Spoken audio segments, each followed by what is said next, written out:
So hello everyone, कैसे हैं आप लोग। स्वागत है आज की इस वीडियो में। तो मध्य प्रदेश प्राथमिक शिक्षक चयन परीक्षा 2025 में बाल विकास PYQ सीरीज का ये 24वां वीडियो, अर्थात इसके पहले हम 23 वीडियो जो है कवर कर चुके हैं। आइए शुरू करते हैं आज की वीडियो को। तो हमारी वीडियो का पहला प्रश्न है कि ओवम स्टेज क्या कहलाती है, या इसे हम डिम्ब अवस्था भी बोलते हैं। तो बच्चे के जो जन्म के पूर्व भी अवस्थाएं होती हैं अलग अलग।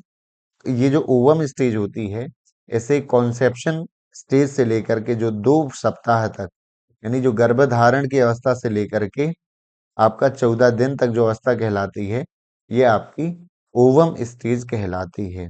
आई होप जो है क्लियर हो गया होगा। एक फैक्चुअल क्वेश्चन है जिसे हमें याद कर लेना है। आइए बढ़ते हैं। हमारे चेहरे पर कितनी हड्डियां पाई जाती हैं? जो फेस में हड्डियां पाई जाती हैं, आपके फेस में पाई जाती हैं 14 हड्डियां। ये भी एक फैक्चुअल क्वेश्चन था। और बॉडी में 206 आपको पता है, हालांकि ये क्वेश्चन आता नहीं है कि बॉडी में 206 वाला। फेस का हमारे और हेड का, हाथ पैर, ये सारे क्वेश्चन जो है कभी कभी आ जाते हैं। तो चेहरे पर जो हड्डियां हैं 14 बोन्स पाई जाती हैं। आगे देखते हैं। रीजस फैक्टर या RH फैक्टर की जो है खोज कब की गई थी? RH फैक्टर की शुरुआत कब की गई थी? तो इसका जो सही उत्तर है वह है 1940 में। RH फैक्टर क्या होता है? हमारी जो रेड ब्लड सेल होती है, मान लीजिए RBC है, इसमें क्या है, एक तो आपको ये पता होगा कि यदि इसमें प्रोटीन कुछ पाई जाती है इनकी लेयर पर, तो जैसे इसमें A है तो उसका ब्लड ग्रुप कहला जाता है क्या? A कहला जाता है। यदि उसमें मान लो ये दूसरे प्रकार की प्रोटीन है, B है, उसको B ब्लड ग्रुप कहा जाता है। मान लीजिए इसकी लेयर में जो है कोई भी प्रोटीन नहीं है, तो उसे क्या कहा जाता है? उसे O कहा जाता है कि उसका रक्त ब्लड ग्रुप क्या है? O है। अब कुछ समय बाद क्या है, इसमें कुछ एक फैक्टर खोज की गई कि इसमें एक दूसरा प्रोटीन पाया जाता है, और दूसरा प्रोटीन जिसमें रहता है, मान लीजिए ये RH प्रोटीन की खोज हुई है, जिसमें रहेगा तो वो A पॉजिटिव कहलाएगा। सोचिए ये जिसमें प्रोटीन नहीं है तो A नेगेटिव हो जाएगा। इसी तरह जिसमें है तो वो B पॉजिटिव कहलाएगा, जिसमें नहीं है वो B नेगेटिव। सेम इधर भी है। यदि O किसी में RH फैक्टर पाया जाता है, RH प्रोटीन, उसका ब्लड ग्रुप होता है O पॉजिटिव। RH प्रोटीन नहीं होता है तो उसका ब्लड ग्रुप O नेगेटिव। तभी से जो है पॉजिटिव और नेगेटिव ब्लड ग्रुप जो है की खोज होने लगी है। RH फैक्टर की खोज हुई है आपकी 1940 में। आगे हम बढ़ते हैं। आकलन जो है उद्देश्यपूर्ण होता है, हम असेसमेंट करते हैं। पर्पजफुल कब कहेंगे? कि छात्रों के साथ शिक्षकों के लिए फीडबैक का काम करे, यह केवल आखिरी में हो, पृथक करने के लिए तुलनात्मक मूल्यांकन किए जाए, ये छात्रों के बीच भय या तनाव उत्पन्न करे। तो आप समझ गए होंगे इसका, कि चूंकि ये जो आपका ऑप्शन ये नेगेटिव है, तुलनात्मक नहीं होते हैं, भय या तनाव नहीं उत्पन्न करना चाहिए असेसमेंट को। इसका जो सही उत्तर है, छात्रों के साथ साथ ये टीचर्स के लिए फीडबैक का काम करे कि साल भर जो उन्होंने पाठ्य योजना जो की है, तो साल भर के आकलन तो आपका हमेशा होता रहता है। जो उन्होंने यूनिट प्लान, लेसन प्लान बनाया है, क्या वो मीनिंगफुल था या नहीं था? तो टीचर्स के लिए भी ये फीडबैक का काम करता है कि उनकी पाठ्य योजना सही थी या नहीं थी, या उन्हें और किस क्षेत्र में मेहनत करने की जरूरत है। तो प्रश्न का उत्तर जो है option number A is the correct answer. IQ क्या होता है, ये बहुत अच्छे से आपको पता होना चाहिए। IQ का जो फॉर्मूला है आपका क्या है? आपका मेंटल एज एज बटे क्रोनोलॉजिकल एज, यानी वास्तविक आयु, मानसिक आयु बटे वास्तविक आयु गुणे 100, 100 का गुणा होता है। तो आपका पहला ही उत्तर इसका जो है सही उत्तर है। टर्मन ने इसका फॉर्मूला दिया था, ये आपको इसका पता होना चाहिए। आगे हम बढ़ते हैं। The two things to be avoided during counselling session are. जब हम काउंसलिंग करते हैं, किन 2 चीजों को जो है अवॉइड करनी चाहिए? काउंसलिंग आप जानते हैं ना, कि मान लीजिए मैं डिप्रेशन में हूं और मुझे काउंसलिंग की जरूरत पड़ेगी उससे उभरने के लिए। मैंने कोई अपराध, कुछ गलत काम कर दिया, उसके बाद भी लोग डिप्रेशन में चले जाते हैं, तो भी लोग काउंसलिंग कराते हैं, है ना। तो उसे बेसिकली करते हैं काउंसलर्स, ये कहते हैं कि नॉर्मल है जो आपने किया है, मतलब उसे जो है सहज फील करवाते हैं, काउंसलिंग करते हैं, प्लस मोटिवेट भी करते हैं, है ना। तो ये चीजें कहलाती हैं आपकी काउंसलिंग। मोरलाइजिंग और जो कॉम्प्लीमेंट है, ह्यूमर है, और कंडमनेशन है। तो काउंसलिंग के दौरान हमें क्या चीजों से परहेज करना चाहिए? पहली बात है नैतिक बनाना, सराहना करना, हंसी मजाक, और तिरस्कार करना। तो यहाँ पर एक चीज आप समझिए कि वहां पर जब हम काउंसलिंग करते हैं तो वहां पर हमें नैतिक बनाना ये उतना अधिक मायने नहीं रखता है ना। मान लीजिए किसी से कोई गलती हो गई है, किसी ने कोई चोरी कर ली है ना, घर में, अब वो डिप्रेशन में जा रहा है, तो काउंसलिंग करने वाला आपको यही समझाएगा ना कि हाँ हो गया है, हो जाता है, बट अब आगे नहीं करना है ना। इस तरह से उसका आपको मोटिवेट करने की कोशिश करेगा। बट ये नहीं कहेगा आपने कर लिया अब आप तो बहुत बुरा पाप लगेगा, है ना, नरक पे जाओगे, उबलते हुए जो है तेल में आपको डुबोया जाएगा। तो इतना नैतिक बनाना काम नहीं होता है वहां पर जब काउंसलिंग होता है। देखो वहां पर सराहना करनी होती है, कॉम्प्लीमेंट देना होता है, हंसी मजाक, ये सारी चीजें होती हैं। दूसरा ये तिरस्कार करना भी वहां नहीं किया जाता है जब किसी बच्चे की काउंसलिंग आप कर रहे होते हैं। इसमें गलत क्या है, परहेज किसका करना चाहिए, पहला और चौथा। तो ये जो है आपका डी नंबर के ऑप्शन में ये जो है मेंशन है कि काउंसलिंग करते समय हमें जो है मोरल नहीं बनाना है ज्यादा, ना ही उनका क्या करना है, तिरस्कार करना है बच्चों का। आगे हम बढ़ते हैं। जिस दृष्टिकोण का मूल जो गेस्टॉल्ट मनोविज्ञान में है उसे लोकप्रिय रूप से क्या जाना जाता है। तो गेस्टॉल्ट भी जो है मनोविज्ञान के बारे में जो है रिसर्च की है, और इन्होंने ज्यादातर जो बात की है वो मनोविज्ञान की बात की है, और इसी के साथ साथ संज्ञानात्मक विकास के बारे में जो है इन्होंने अपनी स्टडी की है। तो इनका जो दृष्टिकोण रहा है कौन सा है, तो इसका जो सही है वो है कॉग्निटिव अप्रोच, इसका जो है सही उत्तर है। कॉग्निटिव अप्रोच के रूप में इनका जाना जाता है जो गेस्टोल्ट का मनोविज्ञान है। इसको आप एज अ फैक्चुअल आप इसे याद कर सकते हैं। आगे देखते हैं, भाषा महत्वपूर्ण क्यों होती है, लैंग्वेज क्यों महत्वपूर्ण है। अभिव्यक्त करने में असमर्थ होती है, तो भाई ये तो गलत ही हो गया है। व्यक्तित्व का निर्माण करती है, तो बिल्कुल करती है। सूचना एकत्र करते हैं उसे संसाधित करने में, या हाव भाव अभिव्यक्त करने में। इसका जो सबसे सही उत्तर है वह उसकी पर्सनालिटी डेवलप करने में महत्वपूर्ण रहती है भाषा। जिसकी भाषा यानी या लैंग्वेज में जिसकी कम्युनिकेशन पकड़ जितनी मजबूत है, लोगों के सामने जितना अच्छा वो बोल लेता है, अपने जो है थॉट्स एक्सप्रेस कर पाता है, उतनी अच्छी उसकी क्या है, पर्सनालिटी हो जाती है, उतनी अच्छी उसकी पर्सनालिटी हो जाती है। ये आपको ध्यान देना है। भाषा केवल अभिव्यक्त करने का माध्यम नहीं है, भाषा का दायरा बहुत बड़ा है। भाषा जब नहीं भी बोल रहे होते हैं तो भी भाषा का उपयोग होता है। हम सोच रहे हैं, तो मान लीजिए मुझे बाजार जाना है, तो ये मैंने केवल सोचा, तो यहाँ भी भाषा का उपयोग हुआ ना। बिना भाषा के मैं सोच भी नहीं पाता, कुछ कम काम भी नहीं कर पाता।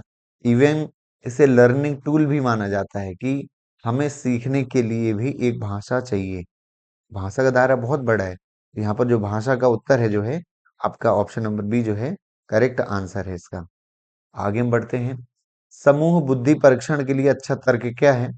समूह बुद्धि परीक्षण, तो चूंकि समूह ये शब्द ही है समूह बुद्धि परीक्षण, तो इससे आप समझ गए होंगे कि हमें जो है समूह में बुद्धि परीक्षण करना है। एक दो बच्चों का अलग अलग नहीं करना है, समूह में। समूह का ये मतलब है इसके कई तरीके हो सकते हैं। जैसे एक बार आपने एक टेस्ट फॉर्मेट कर लिया, उस बुद्धि स्तर के बच्चों के लिए सबको दे दिया, उसका इवेल्युएशन कर लिया, एक ये टेस्ट हो गया।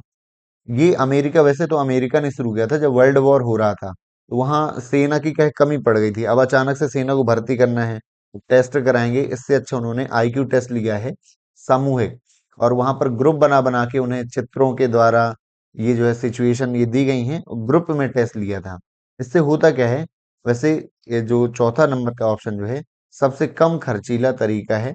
एक्सपेंस बहुत कम आता है, हालांकि टाइम भी बहुत कम लगता है इसमें। तो ऑप्शन नंबर डी जो है सही आंसर है। लोग कम खर्च और कम समय के लिए ही ये तरीका अपनाते हैं, वरना ज्यादा सही तो आपका वही है, व्यक्तिगत जो बुद्धि परीक्षण है वो ज्यादा एक्यूरेट होता है आपका।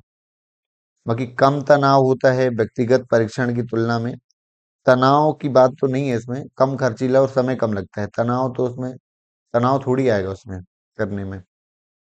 Our teacher has a children in his class coming from different backgrounds.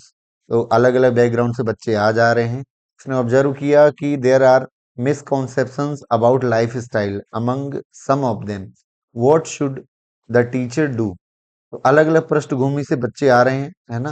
हमारे यहाँ गांव में भी अलग अलग, जैसे कोई मान लीजिए बुंदेलखंड है, बघेलखंड है ना, आपका मालवा है। यदि बच्चे आएंगे अलग अलग क्षेत्र से तो कुछ ना कुछ कल्चर में डिफरेंस आ ही जाएगा। और कई बार क्या क्लैश भी हो जाते हैं कल्चर, एक जो किसी को सही मानते हैं दूसरा किसी और को सही मानता है। तो जीवन शैली के बारे में जो है गलत धारणाएं हैं, जो गलत हैं, तो शिक्षक को क्या करना चाहिए? नजरअंदाज करना चाहिए, तो ये तो गलत है। तो बच्चे को क्या करना चाहिए? एक ये है कि गलत धारणा को समझे और पाठ योजना के माध्यम से तर्क के साथ उचित अवधारणा समाज समझाकर चिंताओं को दूर करिए। अब इतना बड़ा उन्होंने लिखा है आंसर, तो ये सही ही होगा। आपको समझ में आ रहा है, पॉजिटिव लिखा है। और ये भी लिखा है कि धारणाओं को समझना चाहिए, जो भी उनकी गलत धारणा है, और हमें तर्क माध्यम से उन्हें बताना चाहिए। कोई भी बात जब हम बताएंगे तर्क सहित बतानी चाहिए, चाहे वो बच्चों को हो, चाहे समाज में किसी व्यक्ति को। बिना तर्क के बात बताएंगे तो किसी को पल्ले नहीं पड़ेगी। तर्क युक्त बात को ही सही माना जाता है। तो तर्क के साथ समझाकर उनकी चिंताओं को दूर करेंगे। चर्चा ना करने की सलाह दें, ये जो गलत है, ये बाकी गलत उत्तर हो जाएंगे। आपका जो ऑप्शन नंबर जो बी है वो सही उत्तर इसका हो जाएगा। आगे देखते हैं। अगला प्रश्न है, अभिप्रेरणा की बात की गई है। अभिप्रेरणा संज्ञानात्मक सिद्धांत के अनुसार कौन सी सही नहीं है, कौन सी गलत है? अभिप्रेरणा के संज्ञानात्मक सिद्धांत के अनुसार तो हम चीजों और ज्ञान को निष्क्रिय संस्थाओं के रूप में लेते हैं। We take things and knowledge as passive, right? ये तो गलत है। किसी हम ज्ञान अब लेते हैं, हम कब ज्ञान अर्जित कर पाएंगे या चीजों को? जब हम एक्टिव होंगे। ये पैसिव, ये गलत हो गया, नेगेटिव वर्ड हो गया। चूंकि कौन सा सही नहीं है, तो एक तो ये मिलेगा। दूसरा हम देखते हैं, हम घटना पर प्रतिक्रिया नहीं देते हैं। कोई घटना होती है तो हम उस पर प्रतिक्रिया नहीं दे रहे होते हैं, बल्कि उस घटना के लिए हमारे पास अपनी धारणा का जवाब देते हैं। अब उस घटना के बारे में जो पहले से जानते हैं, उसके आधार पर जो है हम उसका जवाब देते हैं। ये थोड़ा डीप बात है, ये थोड़ा सा दर्शन से रिलेटेड है आपका। साइकोलॉजिकल बात हो गई, थोड़ी डीप है, लेकिन ये सही उत्तर है कि हम रिस्पॉन्स जो है पहले से जान रहे होते हैं, उसी के अकॉर्डिंग जो है हम उस पर प्रतिक्रिया देते हैं। राइट?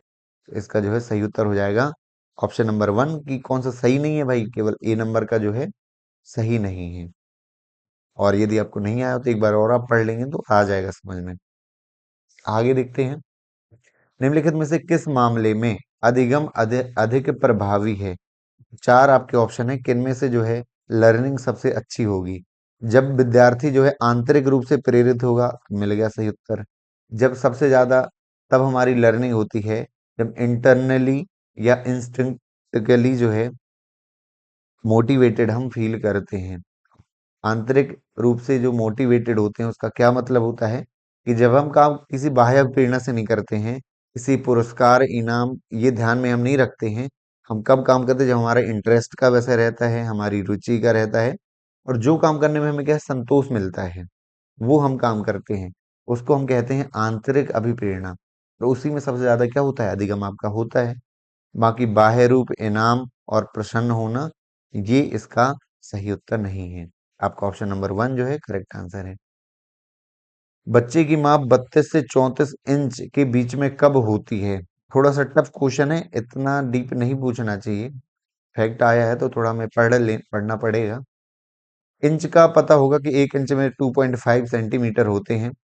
तो 32 इंच का लगभग मतलब हुआ 81 सेंटीमीटर, और 34 इंच का मतलब लगभग 86.3 या 86 सेंटीमीटर मान सकते हैं। तो जब बच्चा 2 साल का हो जाता है, फैक्चुअल क्वेश्चन है ये, कि जब 24 महीने का हो जाएगा, 2 साल का, तब लगभग उसकी जो लंबाई है, हाइट है, वो इतनी हो जाएगी, 32 से 34 इंच, या 81 से लेके 86 सेंटीमीटर। इतना थोड़ा फैक्ट याद रख लेना, याद हो पाए तो कर लेना, वरना जरूरी नहीं है। आगे हम देखते हैं, सामाजिक दृष्टिकोण से किसके प्रति बच्चे द्वारा सिखाए गए अनादर को किशोर अपराध कहा जा सकता है? बच्चे ने कोई किसी चीज का अनादर कर दिया, अनादर का मतलब क्या कर दिया उसने? डिलिक्वेंसी कर दी, कोई चीज नहीं मानी, तो हम किसे कहेंगे? अपराध। मानदंड को, यानी जो समाज के नॉर्म्स हैं जो हमने बना रखे हैं, उसको नहीं मानता है तो उसे अपराध कहेंगे, बिल्कुल कहा जाएगा। अंधविश्वास, इसको नहीं कहा जाएगा। अंधविश्वास मतलब जो समाज में ही गलत चीजें हैं, उसका उसने अनादर कर दिया, तो उसे हम अपराध नहीं कहेंगे, वो तो उसने ठीक किया है। समाज की परंपराएं, जो समाज परंपराओं से ही चलता है, चाहे कैसा भी समाज हो, माता पिता का सम्मान करना है ना, तो ये जो है समाज की परंपराओं का पालन नहीं करेगा वो जो है, तो अपराध कहा जा सकता है। तो प्रश्न क्या है कि सही कोड चुनना है, तो ऑप्शन नंबर 1 है और 3 है। इसका मतलब जो है आपका सी नंबर का उत्तर जो सही है, मानदंड और समाज की परंपराओं का वो अनादर करेगा, डिलिक्वेंसी करेगा, तो उसे किशोर अपराध कहा जा सकता है। अंधविश्वास का यदि वो अनादर करेगा तो हम उसे बाल अपराध या नहीं कहेंगे, किशोर अपराध।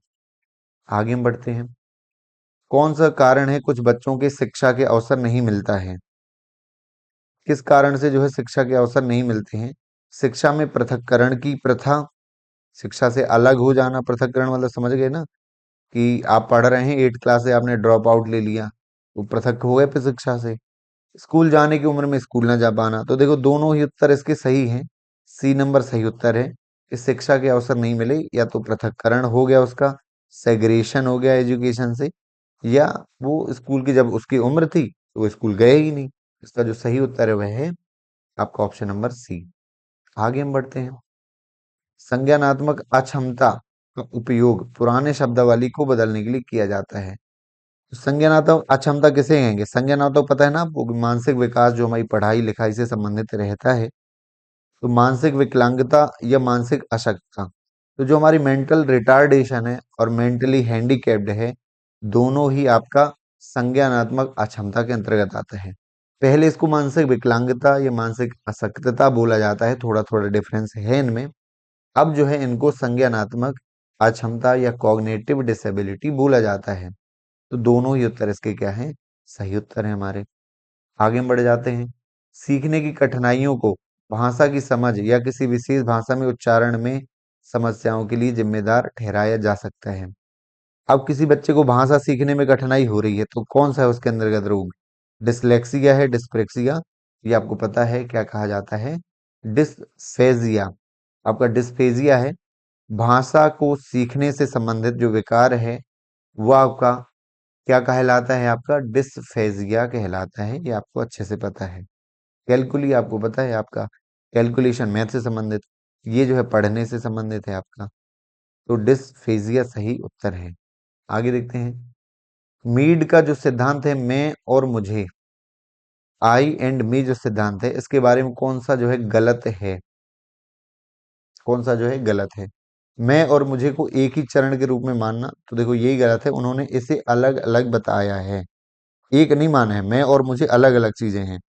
सामूहिकता पर जोर दिया है, विचारों, समझ या जो दृष्टिकोण को संदर्भित करते हैं, जो दूसरे प्रस्तुत करते हैं।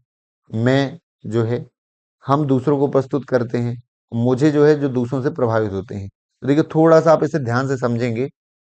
ये मैं का मतलब होता है हमारी स्वयं के बारे में जब हम बताना, हम किसी से प्रभावित नहीं होते हैं, हमारी जो होती हैं इच्छाएं और भावनाएं।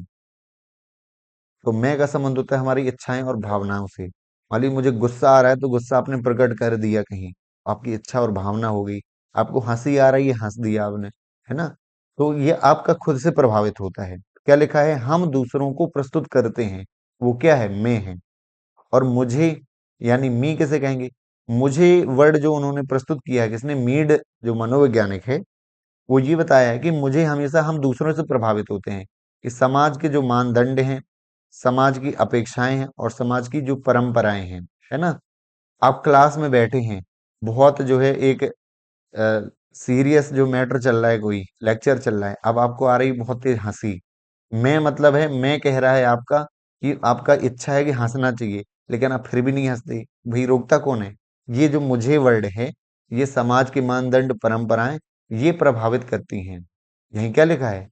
मी जो है संदर्भित करता है दूसरों के संदर्भ में और उनसे आप प्रभावित होते हैं।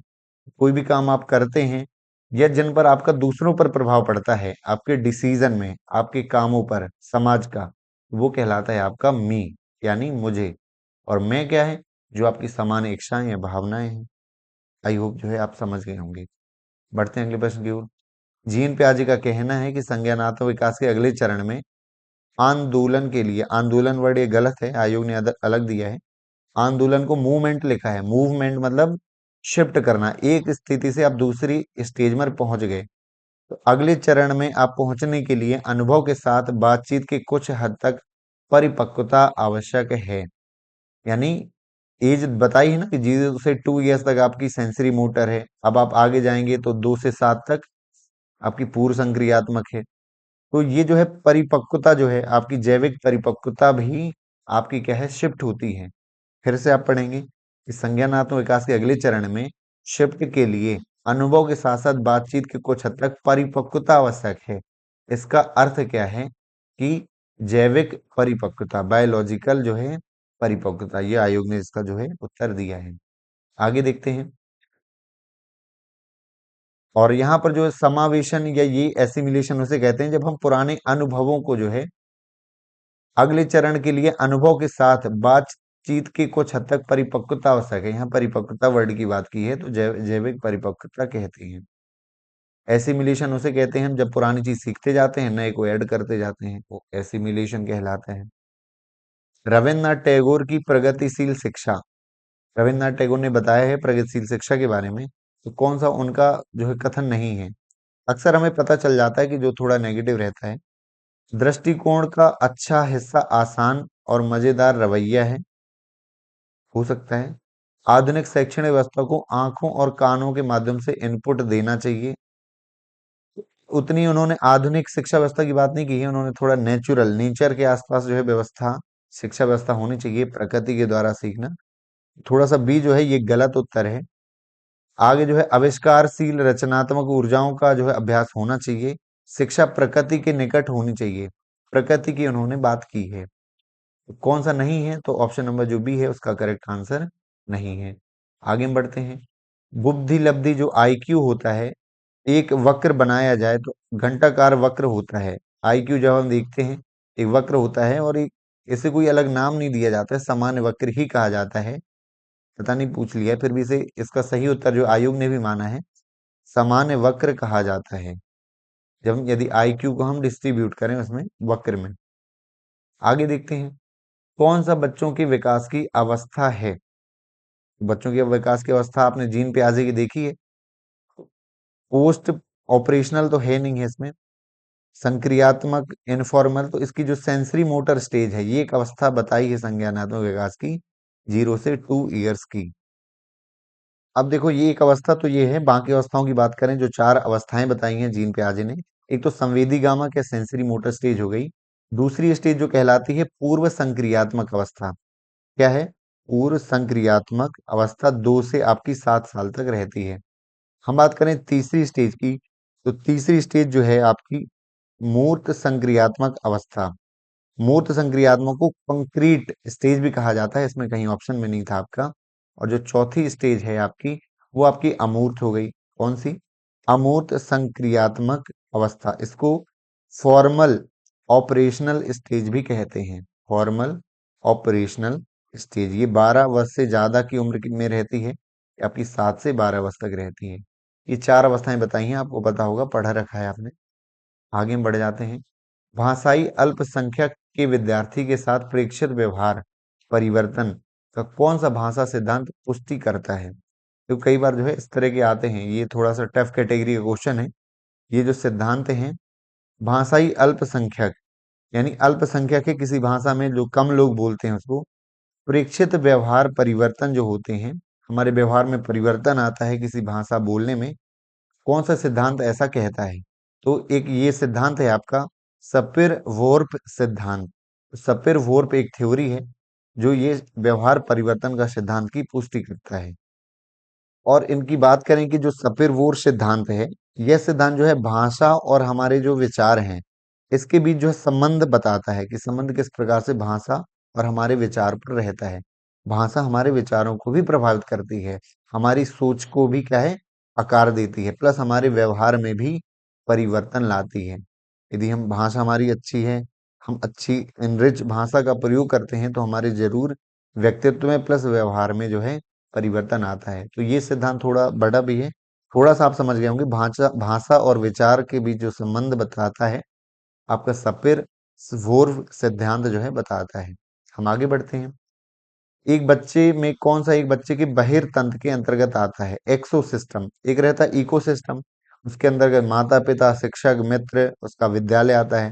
लेकिन इन सब में जो माता पिता का कार्यस्थल है, माता पिता जहाँ वर्क करते हैं, प्रभावित तो होता है, लेकिन वो बहिर्तंत्र के अंतर्गत आता है।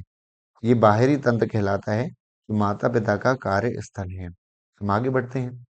समस्या समाधान के किंग के रूप में कौन सा उपागम है, कौन सी अप्रोच जो कहलाती है प्रॉब्लम सॉल्विंग है, तो डिसीजन मेकिंग को बोला जाता है प्रॉब्लम सॉल्विंग का किंग। यानी किसी के अंदर यदि डिसीजन मेकिंग है, कैपेसिटी है, कोई उसके अंतर्गत चार विकल्प हैं, वो डिसीजन कर लेता है कि हमें इस विकल्प का प्रयोग करना है किसी समस्या के लिए, तो वो जो है समस्या समाधान के राजा के रूप में जानने वाला उपागम है। इसको थोड़ा आपको समझ लेना है, हो सके तो याद भी कर लेना है। आगे बढ़ते हैं। 2 से 7 वर्ष की आयु के उपरांत जो है अपराध बोध या अच्छे बुरे का सूचक जो है भावनाओं का विकास होता है, यह किसके कारण होता है। अब आपको पता होगा ना 2 से 7 वर्ष में क्या होता है। बच्चे जैसे जो काम करते हैं, तो बड़े माता पिता मान लीजिए उसकी प्रशंसा करते हैं, वो समझ जाता है कि अच्छा काम है। कोई काम में उसको डांट पड़ गई, उसको पनिशमेंट मिल गई, वो ये समझते हैं कि ये काम क्या है, बुरे काम है। तो गलतियां कर करके जो है सीखते हैं जनरली कि ये अपराध बोधक कार्य है। तो पहला है घटनाओं और कार्यों को व्यापक दृष्टिकोण या संदर्भ से जोड़ने की योग्यता। इस कारण से क्या होता है, बच्चों को अपराध बोध हो जाता है कि उन्होंने कुछ गलत काम किया है। अच्छे और बुरे का सूचक इसी से होता है घटनाओं या कार्यों के व्यापक दृष्टिकोण या संदर्भ से जोड़ने की योग्यता। वर्तमान को अतीत से और मन को समझना, ये जो है गलत उत्तर है। ऑप्शन नंबर ए जो है वह करेक्ट आंसर है इस प्रश्न का। आगे बढ़ते हैं। कमजोर वर्ग के बालक, आपको पता है कमजोर वर्ग का मतलब ये नहीं होता है कि शरीर से कमजोर। कमजोर मतलब होता है कि आपका आर्थिक भी हो सकता है, सामाजिक रूप से पिछड़ेपन जो है ना, आर्थिक और सामाजिक रूप से पिछड़ेपन है, सांस्कृतिक रूप से भी हो सकता है ना। ये पिछड़ापन जो है यदि है तो कमजोर वर्ग के बालक कहलाते हैं। जिनकी आय कम होगी उतना सही नहीं है। जो वंचित वर्ग, ये ज्यादा वर्ग है। कमजोर वर्ग का मतलब है वंचित वर्ग, ये ज्यादा सही उत्तर है हमारा कि डिसएडवांटेज, यानी कोई भी समाज की जो है मुख्य धारा में नहीं है, सरकार की कोई योजनाओं का लाभ नहीं ले पा रहे हैं और खुद को वो विकसित नहीं कर पाए हैं अपने समुदाय को, उसे कहा जाता है डिसएडवांटेज ग्रुप। कमजोर वर्ग के बालक से अभिप्राय है कि वो वंचित वर्ग में आते हैं। आगे बढ़ते हैं। अगला प्रश्न है रचनात्मक शिक्षार्थी क्या है। वैसे आपको पता होगा, एक होता है तार्किक, एक होता है रचनात्मक। रचनात्मक का ये मतलब होता है कि कोई एक समस्या आई तो उसके बहुत क्रिएटिव अलग तरीके से सोचता है, उसको कई सारे ऑप्शन निकाल लेता है। रचनात्मक मतलब बुद्धिमान होना ये जरूरी नहीं है, अधिकतम स्कोर होना, ये जटिल उत्तर सीखने वाला ये भी नहीं है। इसका मतलब पार्श्व सोच, समस्या को हल करने में अच्छा, कोई प्रॉब्लम को वो सॉल्व कर ले, प्लस लेटरल थिंकिंग हो। बाकी लोग जो सामान्य तरीके से सोचते हैं उसके साथ साथ वो अन्य कई तरीके से सोचे हर पहलू से, तो वो बच्चा जो है आपका रचनात्मक लर्नर कहलाता है या क्रिएटिव लर्नर कहलाता है। आगे देखते हैं। वीचस्लर का जो बुद्धिमत्ता स्केल है गैर मौखिक सबसेट नहीं है। गैर मौखिक का ये मतलब होता है, ये बुद्धिमत्ता का स्केल है।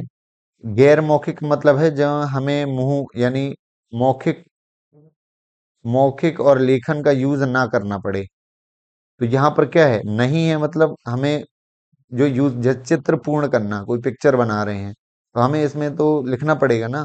इसमें कहे मुंह का या लेखन का इस्तेमाल नहीं करना है। तो हमारी जो इसका सही उत्तर आयोग ने दिया है वह है अंक अवधि, डिजिट स्पेन। इसको थोड़ा सा हमें याद कर लेना है। ब्लॉग डिजाइन करना या ऑब्जेक्ट असेंबल करना, तो इनमें ज्यादा मौखिक या लेखन का उपयोग नहीं होता है। जो अंक अवधि है, डिजिट स्पेन है, तो डिजिट से रिलेटेड है, इसमें हमें मौखिक और लेखन का उपयोग होता है, इसलिए ये गैर मौखिक नहीं है। थोड़ा सा टफ क्वेश्चन है, घुमाव वाला क्वेश्चन है। इसका उत्तर ऑप्शन नंबर सी है। आंतरिक मनोवैज्ञानिक प्रक्रिया जो व्यक्ति के उद्देश्य को प्राप्त करने की आवश्यकता पूरा करने के लिए सक्रिय करती है, किस रूप में जाना जाता है।